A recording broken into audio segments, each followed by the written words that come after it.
Ramadan est une véritable aubaine pour certains de nos compatriotes.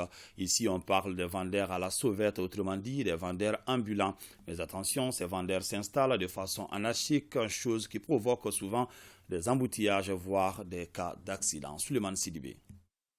Vendredi 24 mars 2023, il est 17h30 à Bamako. Nous sommes à l'heure de la rupture de jeûne. Les trottoirs des voies publiques sont envahis par des vendeurs à la sauvette. Du quinquelba et autres boissons par-ci, des dattes par-là.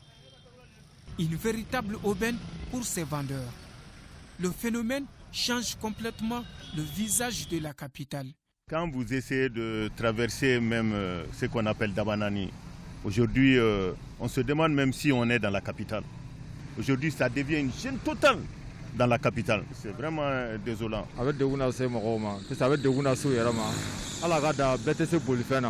Vraiment, il faut trouver une solution.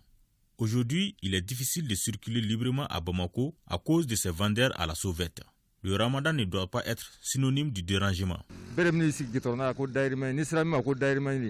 Pourtant, Nana Fane et Aminata Koumare, vendeuses de jus et du kengelba, sont conscientes de leurs actes.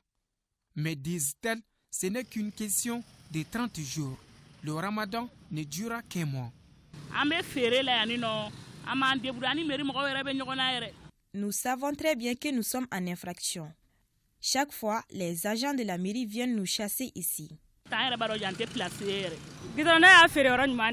Je viens vendre Kenkeliba ici seulement pendant les ramadans.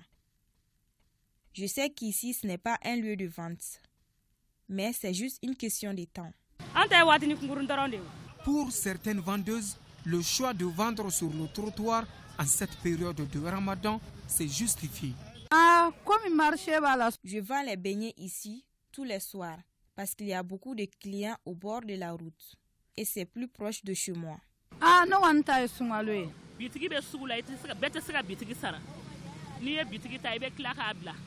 On vend ici car les boutiques du marché sont chères.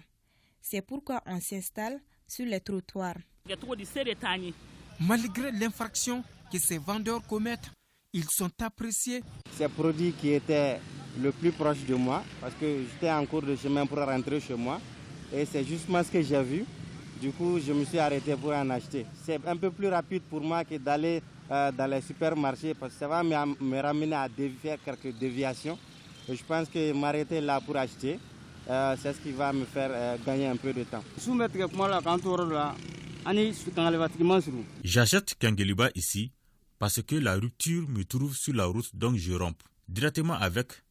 Et je pense que c'est une bonne chose. Ça arrange nous les conducteurs de mototaxi.